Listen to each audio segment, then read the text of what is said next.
আমাদের মূল যে ছিল যে ফ্যাসিস্ট সরকারের যে মুখায়ব সেটা পুরোপুরি পুড়ে গেছে, আর যে পাখি ছিল পাখিরও 90% এটা ফ্যাসিস্ট সরকারের সাথে যারা আগেও যারা যুক্ত ছিল, যারা বিশ্ববিদ্যালয়ের মধ্যে এখনও দু একজন শিক্ষক হিসেবে থাকতে পারেন, তারাই করেছেন এটার সাথে সরাসরি, তারাই এটার সাথে যুক্ত।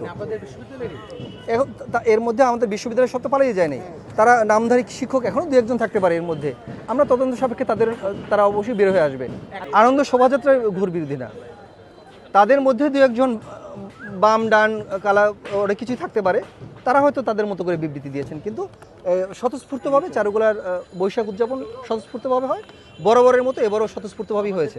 সরাসরি ফ্যাসিস্ট সরকারের সাথে যারা যুক্ত, বিগত 15-16 বছর ফ্যাসিস্ট সরকারের সাথে যারা সকালবেলা গিয়ে চা খেতেন, এই চারুকলার শিক্ষক যারা ছিলেন, এরকম 2-4 জন লোক আছেন, তারা সরাসরি যুক্ত, যারা এখনও জীবিত আছেন, তারা তাদের জায়গা থেকেই কলকাঠি নাড়ছেন, তাদের সহযোগিতা এটা হয়েছে বলে আমি মনে করি।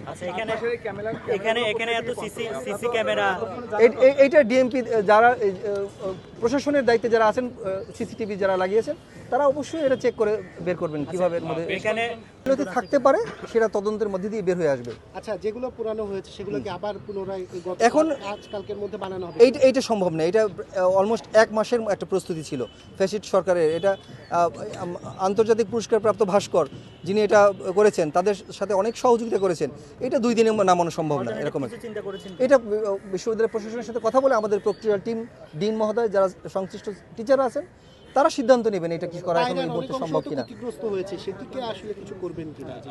এখন আমার নাম মিজানুর রহমান লিমন, প্রাক্তন স্টুডেন্ট, চারুকলা।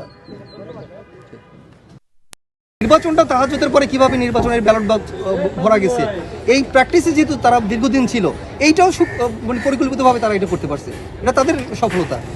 আমরা তো এই প্র্যাকটিসে ছিলাম না, এটা তাদের সফলতা। আমি বলতেছি যে আপনি আমার কথাটা বোঝেন, তাদের সফলতা তাদের কাছে, তারা সফল হয়ে গেছে, এটা ধরে নিলাম, কিন্তু আপনাদের যারা দায়িত্বে ছিল তাদের ব্যাপারে আপনি কি বলবেন? তাদের অবহেলা ছিল কিনা? এইটা তো এখন তদন্ত যে হবে, তদন্তের মধ্যে দিয়ে বের হয়ে আসবে। এখানে ডিএমপির যে সিসিটিভি ফুটেজ আছে, এই সব দেখা হবে, নিশ্চয়ই বের হয়ে আসবে, সেই তার এটাকে নেওয়া হবে। যেহেতু একটা ঘটনা ঘটে গেল, আগামীতে অর্থাৎ পরশুদিন যখন শোভাযাত্রা হবে, তখন আপনারা কোনো ধরনের নিরাপত্তা ঝুঁকি অনুভব করছেন কিনা এই মুহূর্তে? সবসময় নিরাপত্তার ঝুঁকি অনুভব করছি, কারণ প্রশাসনের মধ্যে থেকে এখনও দুর্বলতা থাকতে পারে, সেটা বর্তমান যে সরকার আছেন তারা এটা দেখবেন, যে এটা তো রাষ্ট্রীয় একটা প্রোগ্রাম, সরকার এটা দেখবেন, দেখার দায়িত্ব সরকারের, তারা দেখা উচিত যে এখনও কোনো দুর্বলতা আছে কিনা। অবশ্যই এই বর্তমান সরকার সেটা দেখবেন।